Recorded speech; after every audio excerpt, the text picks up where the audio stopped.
Presenter today, Priya Muthukumar. She is the founder of the storytelling company called Storyboard. She has been telling stories of various genres from different places and across age groups, from toddlers to grown-ups. She has written for various publications such as Down to Earth and Pratham. Currently, she works with the National Institute of Technology, Bangalore, as their expert faculty handling storytelling as a general elective subject and as the in-house storyteller at Lawrence High School. Her paper for today is titled as Storytelling in Ethics Education, Transforming Teaching and Learning Processes Through Storytelling. Welcome, Priya. Good afternoon, everyone. Really, I'm feeling a little overwhelmed, a little awkward also. Thank you so much. I thought all of us should benefit from this kind of knowledge sharing. That's why I made sure that I spread the word as much as I could. Without further ado, I think we should get into our session because it's post-lunch and it's our responsibility to keep all of us awake. Yeah, the three presenters, I think. Okay, so yes, how fair it would be to get a storyteller to do a presentation without actually telling a story. It's not fair, right? So let's get started with a kutti little story. Okay, all I want from you is one small help, and the help is you have to say, Farida, Farida, where are you going? Can I hear that from you? Farida, Farida, where are you going? Just put a little bit of emotion in that. Farida, Farida, where are you going? Farida, Farida, where are you going? So once upon a time, there was a little girl and it was a Sunday. Okay, so she woke up early, she wore her Hawaii chappals, she took her tiffin box and she went straight to the kitchen. Amma and Appa were busy cooking. She opened her lunch box, took the first dabba, showed it to Amma and said, Amma, give me a handful of rice. Amma dropped a fistful of rice, but both Amma and Appa were confused. Raw rice? Why is Farida asking? And today is a holiday as well. But Farida didn't answer. Amma and Appa looked at Farida and they asked, Farida, Farida, where are you going? This is a brilliant audience I've got. I'm so lucky. Yeah, Farida. Right outside there was a vegetable and she was selling vegetables. She went straight to auntie. She opened the second box, gave it to her and said, Auntie, Auntie, you must be having those squishy, squashy tomatoes, na? And auntie said, Yeah, Farida, nobody wants to buy those, Everyone wants perfect round tomatoes. Generally throw them away. So Farida says, Auntie, Auntie, can you just give it to me instead of throwing them away? And auntie says, of course. And auntie drops the squishy, fresh tomatoes into the second box. So the first box had rice, second box had tomatoes. Farida doesn't stop. And the vegetable seller auntie asks, Farida, Farida, where are you going? But Farida just smiles away like how all of you are smiling at me right now. Okay, Farida moves away. She goes to the chai wala uncle and uncle is making tea, coffee and there are those glass jars with biscuits in them. Farida goes to uncle and says, Uncle, what do you do with those powdered biscuits which are broken? Uncle says the same thing. Nobody wants broken biscuits, Farida. I just throw them away into the dustbin. Uncle, put them into this box, no? The third box. And uncle puts those broken, powdered biscuits. Rice, tomatoes, biscuits. Farida moves away and uncle is also equally puzzled. It's a Sunday. This little girl going with her big lunch box and water bottle. And uncle says, Farida, Farida, where are you going? No answer from Farida. Farida goes to the fish seller auntie who's sitting on the beach. And auntie is about to throw away those old fishes, just one day old. Nobody wants to buy those fishes. They complain that they are stinky. And you know what Farida does? And auntie gives those fishes. Now Farida's box is full. Farida also manages to go to the potter uncle and uncle has some chipped broken cups. Nobody wants to buy chipped or cracked cups. So Farida takes them as well. Where is Farida going?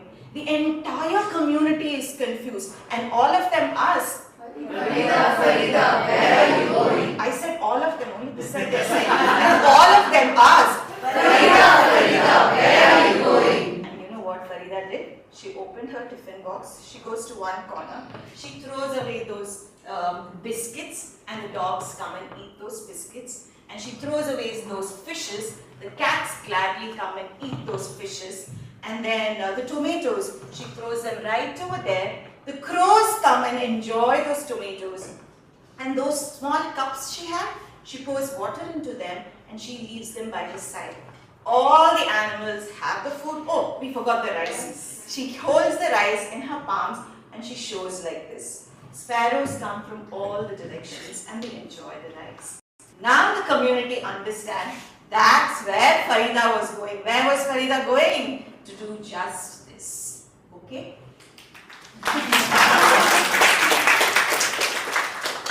So this story, I must tell you, my dear friends, I don't know how many times I've told this story to different groups of children and adults through virtual sessions, face-to-face sessions.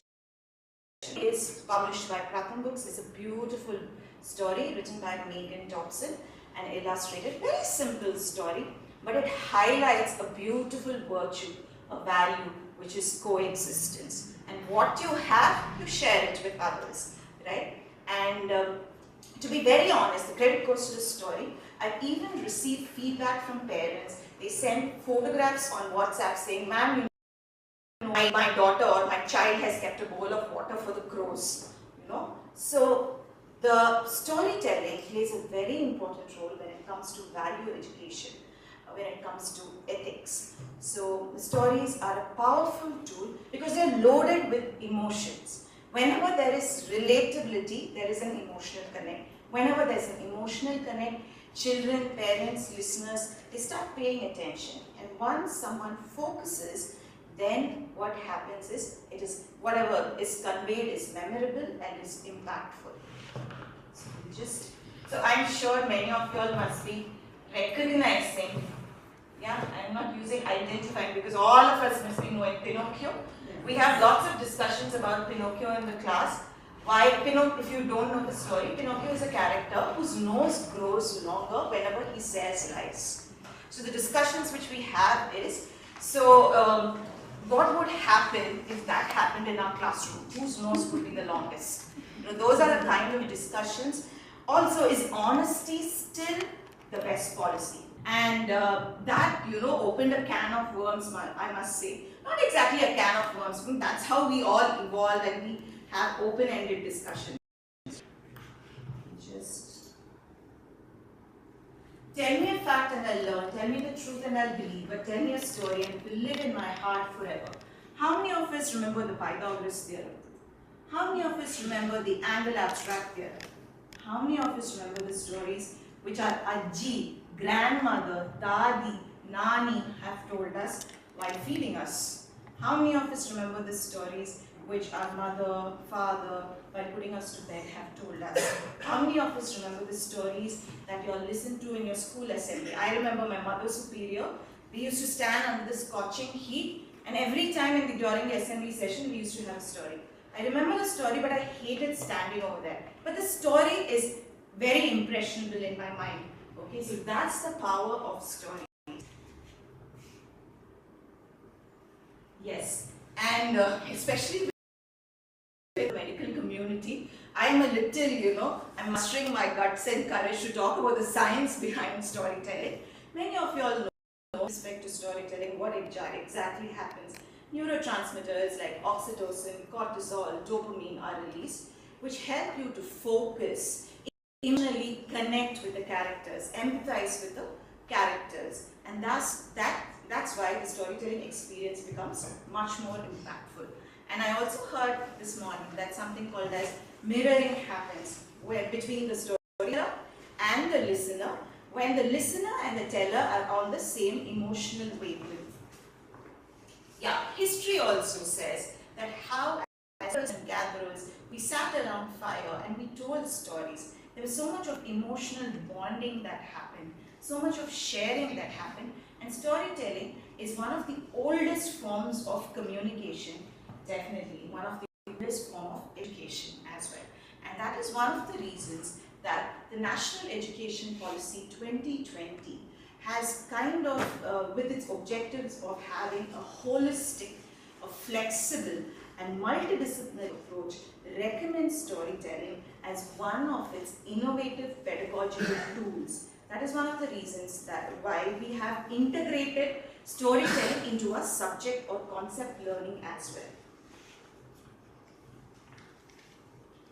There's nothing to explain about this picture, but this picture is extremely popular in storytelling circles, especially when it comes to data storytelling. Which picture will you remember? Finally, it's the house, because we all have houses and it's the most relatable thing. So that's how stories impact. So the other thing is, if you look all around the world, throughout the globe, the storytelling tradition, the storytelling culture, heritage is very rich. Be it the Japanese Kamishibai technique or the ones which we hear. I just managed to put 4 of the Indian storytelling forms: the Harikatha, Tolu Bomalata, which is the puppetry, or Villapatal, where the upturned bow is there, or be it the more vivid, colorful Yakshagana method. You see, there's a lot of cultural rich stories being conveyed. But is it really possible to take this into our classroom? Is it practically possible? Because it boils down to that, right? And as a person who's been doing storytelling for the past 12 years or so, what I've understood is, it's not that new replaces the old. It's somewhere the old and new come together. You know, there is a midpoint. And that's exactly what I've been doing in my storytelling. I use some bit of music, I use some bit of props, I use some bit of puppets, which I make with my own tissue paper roll, brown paper covers, lots of music, lots of puppets, lots of rhythms, which I take into a classroom. And I must say that children are hooked on to these kind of storytelling techniques, because it's absolutely attention grabbing. And storytelling is also creates an ambience, creates an environment when there are no rights or wrongs. Everything is fine. We blossom and grow together in a storytelling space. Yeah. So these are some of the pictures which I have put together. Yes. Quickly, if I could take you back. You would have seen the second slide with 2 children holding a big pipe. Yeah. So this is one of the storytelling sessions which we had in the S.L. Bhatia History of Medicine Museum. This was to talk about the story behind the invention of the stethoscope. Okay, so a lot of abstract, dry concepts can be humanized by storytelling. Somewhere to say that the person who invented or discovered this was just like you and me. He or she had the same struggles. So when that connect has been made, it's much more easier to relate, and children or the listeners love the whole idea. So we did exactly that. So that is a discarded pipe which the children are drawn to role play to explain the invention of the stethoscope.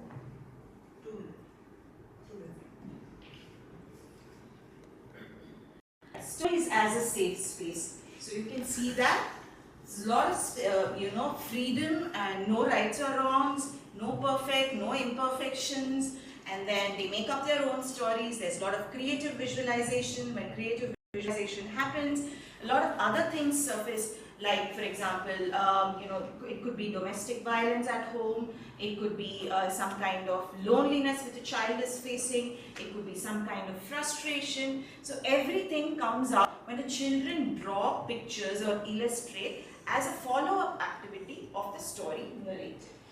So that's exactly what they're doing. Yeah, this is something which is very close to my heart, the stereotype. So we were talking about the ethics that stories can bring into the space. What about the ethics that we can? Okay, as a storyteller, the content that you take into the classroom should be unprejudiced, should be neutral. Okay? We need to check on our belief systems. If you're going to be telling a folk tale from a different country, from a different land, trivializing a certain culture, or not doing proper research and just saying is a big red flag. Cultural misappropriation is a big red flag. And here, single story, when the same story with the mother in the kitchen and the boy not crying, being frustrated, only girls crying in the story. When you keep telling stories which have prejudices or stereotypes like this, pink is for girls, blue is for boys, that's where the danger actually exists. There are different scenarios, there are different narratives, there are different contexts, there are different kinds of families. No longer families have mother, father, grandmother, grandfather, girl. There are children being raised by single parents. There are children who are adopted. There are children who are being raised by grandparents. There are children, include children in your stories who are on wheelchairs, who have challenges. Stories are meant to bring people together, and inclusion is something which we need to keep in mind when we tell stories. So this is one of my favorite person, Jimavananda, and she talks about stereotyping in the stories. Not exact stories in the sense, not just oral storytelling, it could be movies, it could be books. So show the whole picture, and let's be aware of stereotyping. That's about it. I have only so much time with this thing. Okay. So just one thing, you must have gone through the slides, and every slide I was point to put some important characters from the story. So I was so happy when I saw that vada. Or if you're a South Indian, you can understand my feeling. Okay, there's a vada, the kaka, the crow and the vada is one of a very famous story. We're so happy that Canva had this image. So you've been seeing a pumpkin, you would have seen Pied Piper of Rapunzel was there. So if you see whichever image stayed with you in your head, when you're going back home, create your own story in your mind and share the story with your loved ones. Let's storyfy the world. Let's heal the world through stories. Thank you so much for your patience.